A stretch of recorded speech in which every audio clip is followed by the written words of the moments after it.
recall about 6 decades back when I came to Delhi as a student, Gunnar Myrdal had just written a book. He talked about India as a soft state. I think it is an achievement itself that now we are not considered a soft state, but we are very seriously taken as a soft power. Yeah. And I think soft power, to my mind, is as important as any other form of power, because if you recall the definition of power, and I don't want to make it a classroom lecture, Bertrand Russell famously said that power is our capacity to make others do what we want to do. So coercive power is one thing, and soft power, it's been translated brilliantly, Joshi ji and others, is Saumya Shakti. And he was instrumental in having a book about India's soft power. And I think that is what makes me really proud, that India is a unique civilization which has a capacity to emerge as a major power and also has a potential of soft power which is unmatched. I think it is, because we are probably the only country in the world who boasts of such a rich culture, heritage, language, food. I mean, Indian food, I think you go to the smallest towns and cities in the world, you will find someone or the other serving Indian food. And I think a lot of our food also has a history. For example, I was reading something that you had written on the Gulati kebab, and how, you know, the cook or the kind of made it because of the herbs that the Hakim had said. So can you share a little bit about that? Because the Nawab couldn't... No, you are making life very difficult for me. You are quoting something from my writing which I don't want to be reminded of. And Okay. not that I wrote a lie or something, but I think why begin with the Galoti kebab? Why not begin with kheer? The Kheer Shagar on which Vishnu reposes, and with the Lakshmi, and unki nabhi se kamal nikal raha, jisse Brahma baithe hue hain. And that is the Brahman, that is the Parman. The kheer is the thing, the kheer unites, you go across the timeline and you go across the geography of India. It becomes payash, chhena payash, it becomes paripu payasam deep down south, where neither milk nor rice is there. So I think I would much rather talk of kheer and khichdi and things of that kind, which are essentially all parts of India would have one form or the other. Or halwa maybe, which Menka gives to Vishwamitra, and then you have halwa which is gosht ka halwa bhi ho sakta hai, habshi halwa bhi ho sakta hai, and you know, you have anjeer ka halwa, you have seb ka halwa, you have gajar ka halwa, you have dal ka halwa, you have sohan halwa jozi, you have godhum halwa, you have unmentionable Karachi halwa which becomes Sindhi halwa or Bombay halwa. So I would say that when we talk of food, let us not talk of a small dhaba who's serving a galoti kebab imitation or a kali dal makhni. No, I mean, allow me to finish. You see, I am really obsessed about this. When you talk of food, you are not talking of a pani puri and a puchka and a samosa and say whose samosa is it, whose puchka puri it is. I think Joshi ji is a far greater wide insight into this. Yeah. Food includes agriculture. When we talk of food in India and soft power, let's not forget we are the largest exporter of vegetables, fruits, milk, sugar and things of that kind, including rice. अभी थोड़ा दिक्कत हो गई, प्याज व्याज में हमारा हाथ थोड़ा तंग हो गया है. टमाटर तो खैर हमारा था ही नहीं, पुर्तगाल से आया था, पुर्तगाली लाए थे, उसको छोड़िए. But I would say that is what our strength are. And then there is a way you treat food, processed food. You also have utensils in food is cooked. You have a relationship with food of rituals and fairs and festivals. वो खीर की बात अगर आप करेंगे तो दिवाली को थोड़ी छोड़ देंगे. But I think, when we talk of food, let's not talk of restaurants which have got Michelin stars abroad or dhabas which have made food popular for everybody. I would much rather say how the food binds the great nation together. Kashmir ka kesar or kesri bhat south ka. This is where my point, which I will ask you for, sorry to interrupt you, is we get, for example, South Indian food in South India versus South Indian food in North India. में ज़मीन आसमान का फर्क होता है. I mean, this session is on soft power or food power? We are starting with food and then we go to I soft. thought that since we are approaching the lunch, you are more focused on the food. But No, I said it's always my nice. honest submission is that soft power is much more beyond the food. Yes. You should go beyond the food and understand about the soft power. And I will begin with this, that as you pointed out, we boast about culture. We do not boast about culture. We have that culture on which we all are proud of. Yeah. If you go to any other country and when you say that I am from India, what is the first reaction of a foreigner? They say, you are from India, you have a great culture. They don't say you are a great military power. They don't say you are a great scientific power. They don't say you are a great economic power. What is your identity? My identity is my culture. Yeah. So culture is not just a soft power for me. Culture is a matter for identity for me. And it does not only belong to idli, dosa or giloti kebab. It's much more than that. It's the sanskar, it's the rituals, it's the fairs and festivals, the way we live, the way we lead our life. And that is called Indianness, that is called Bharatiyata. So, I mean, when we talk about soft power, why we are talking about soft power? Because in 1990, Joseph Nye has coined a term known as soft power. But we are there as a civilization for more than 7,000, 8,000 years. And we have been surviving on the essence of our own cultural traditions, our heritage.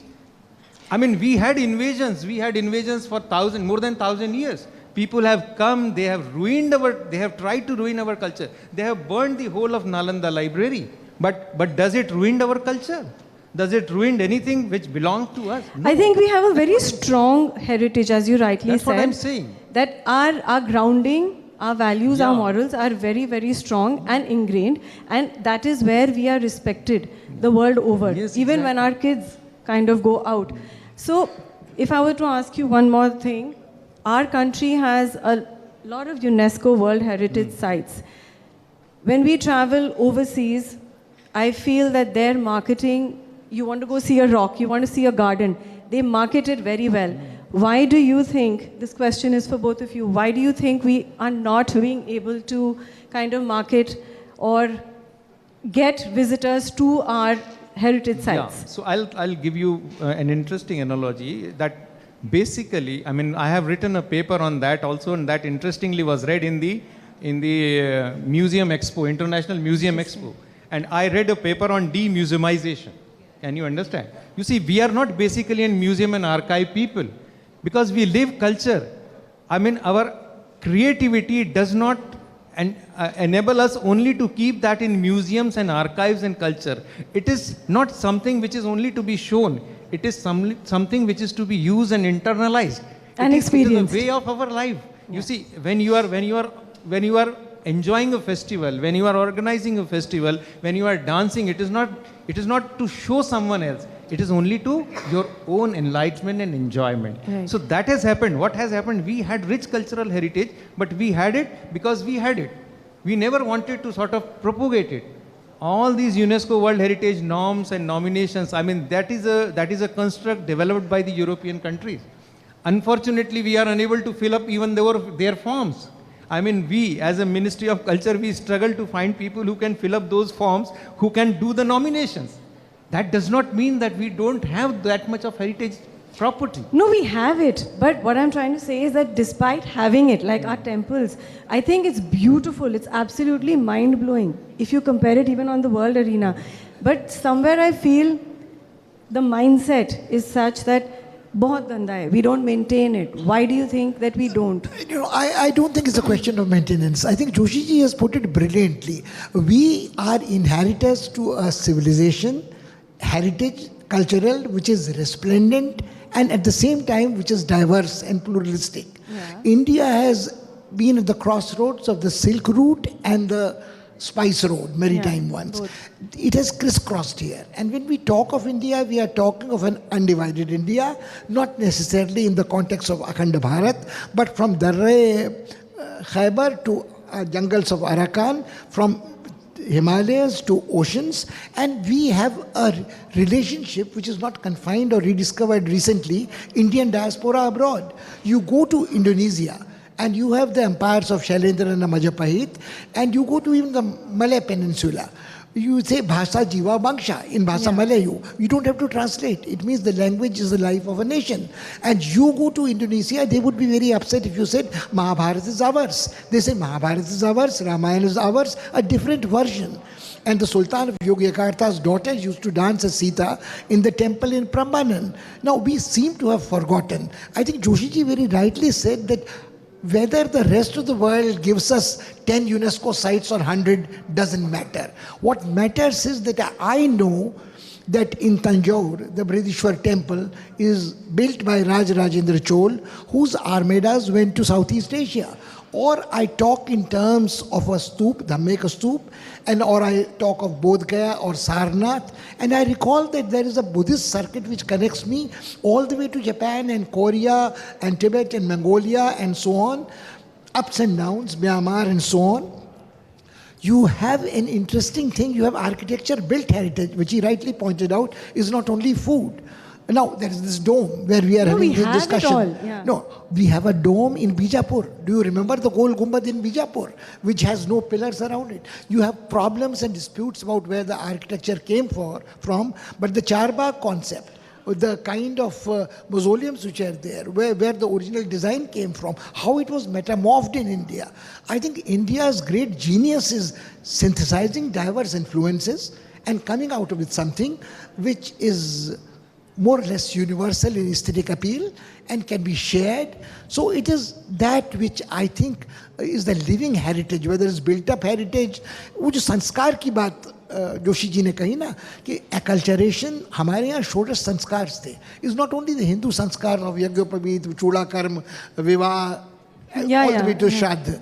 But the point is sanskar is the way of becoming refined, becoming more cultured. But and that is what our heritage is. And that soft heritage connects us not only to Indian diaspora, whether it is yoga, whether it is Ayurveda, whether it is some elements of food, seasonality, paintings, sculpture, dance forms. But do you think somewhere, Joshi ji, our Indian culture, जो हम बोल रहे हैं, या संस्कृति, because a lot of our children are now stepping out for college and getting influenced by the Western world, of course with social media, causing havoc. Do you think that this whole thing of not getting married when we want to, not getting into or not understanding India as India, because when I talk to young adults in India, this is something that I really find that marriage is not necessary anymore, Look at the West, everything is so cool. Yeah, even if you're married,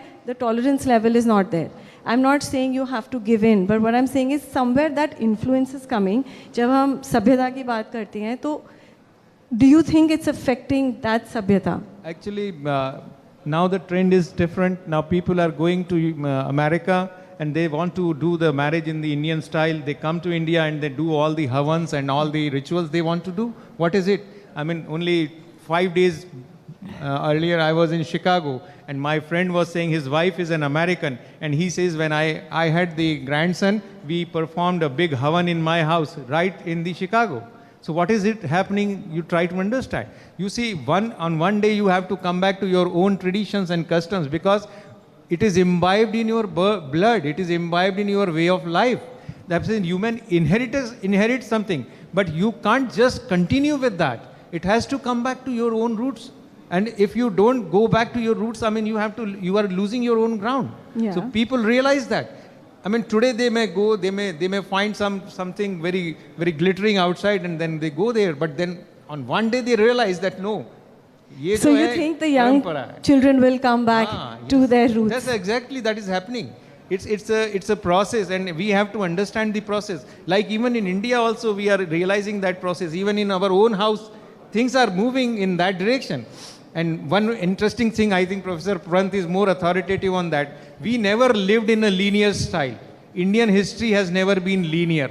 We are always a circular thing. We know that there is a rotation in life. We never believe in linearity. We always believe in the circularity, in the rotation, chakra. So that chakra is very important. For us, we know that today what is there, it has to come back to us in some time or other. In some or the other way. It will come back. And we all believe that. That is why we believe in incarnation. Punarjanma ki jo theory hai, what is that? Yeah. हमें मालूम है कि they will come back. That is how the tradition goes. So we have to understand that all right, it is a temporary phase. People are going out, they are adopting their own culture, they are adopting their own customs and traditions, but maybe there will be some day when they'll come back and realize, and it is happening in your household, in my household, everybody is because we are realizing. seeing a shift, because I have young adults in the house and I see that shift, that yes, there are parts of them that want to dress up and celebrate your Indian festivals, and then there is this part of them where they don't want to kind of say live in joint setups. They want their freedom. So somewhere I feel that struggle is there in the young or in the youth of the country today. Now, if you get back to the topic of the discussion, soft power, it is not only the question of a root of an Indian for his or her roots. I think it is the universality, the questions which our ancestors grappled with in Upanishads, existence or non-existence of God, or issues of life and death, what happens after death. So Joshi ji ने जो कहा कि एक पुनर्जन्म है, मगर वो पुनर्जन्म उस क्रूड अर्थ में नहीं है कि आज आप थे कल फिर आपका जन्म होगा, things of that kind. It is in what form you will reincarnate and आवर्तन कैसे चलेगा. तो वो आवर्तन is a spiral upwards movement which might be evolutionary, which might be ideational, and I think what draws other people to India is that India offers them an opportunity to pick and choose from a basket, if I may say so, of ideas and lifestyles and approaches which brings them peace. So they may not be born in India as Indians of Indian parents or NRI Indians, but they have contacted this civilization which is vibrant, pulsating, has survived over millennia, and they think they could either be Buddhists here like Lama, Anagarika, Govinda, an Austrian. They could be somebody like Yehudi Menuhin who started doing Shirshashan with. It might even be George Harrison. It might be somebody else, but it could be people who are drawn to India for a variety of reasons. Especially yoga, if I was to say. Yes, and yoga would also not only Hatha Yoga, Pradipika and Ashtanga Yoga and Iyengar Yoga and so on. It could be Sahaja Yoga as a science, No, yoga as a science is much talked about. I'm not talking of Hatha Yoga and physical science. Yoga is also Yoga Karmasu Kaushalam. Gyan Yoga bhi hai, Raj Yoga bhi hai, Bhakti Yoga bhi hai. So if you go to the Bhakti Yoga, then you talk in terms of the confluence of the Islamic Sufi tradition and the Bhakti movement. And we had a discussion about social reform movements. So I think India is one of those crucibles which is beautifully alchemic metaphor. There are different chemicals come and we make it into something wonderful. Do you also think that Ayurveda that we have propagates a large portion of India's soft power?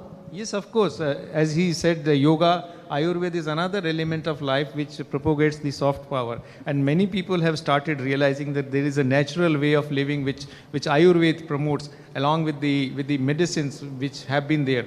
And that has been practiced through decades and centuries ago. I mean, the Sushrut and Charak, they are not born only yesterday. Those are and it is a whole science which is a written science, which is a very well documented science.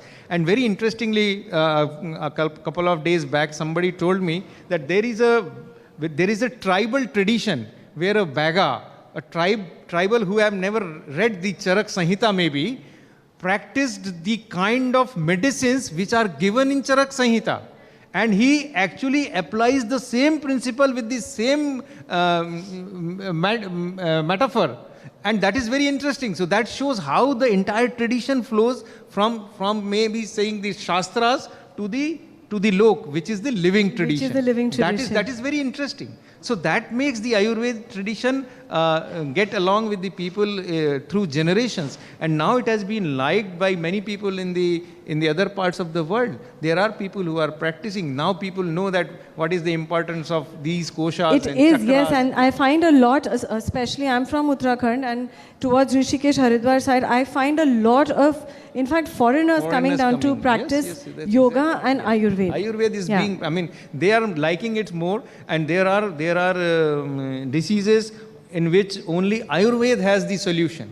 And that's very interesting. I mean, all the allopathy and other pathies do not have the solution, but Ayurveda is giving the right solution. So that is the way of life where we have really inspired the whole world. Yeah. On that note, I guess we're running out of on time. that note, we're running out of time. We could speak about the subject for hours together, but paucity of time does not allow us to do that. But thank you all for this riveting conversation. A huge round of applause, ladies and gentlemen, for this conversation that we had about India's soft power. For more such videos, subscribe to the NewsX YouTube channel, hit the bell icon.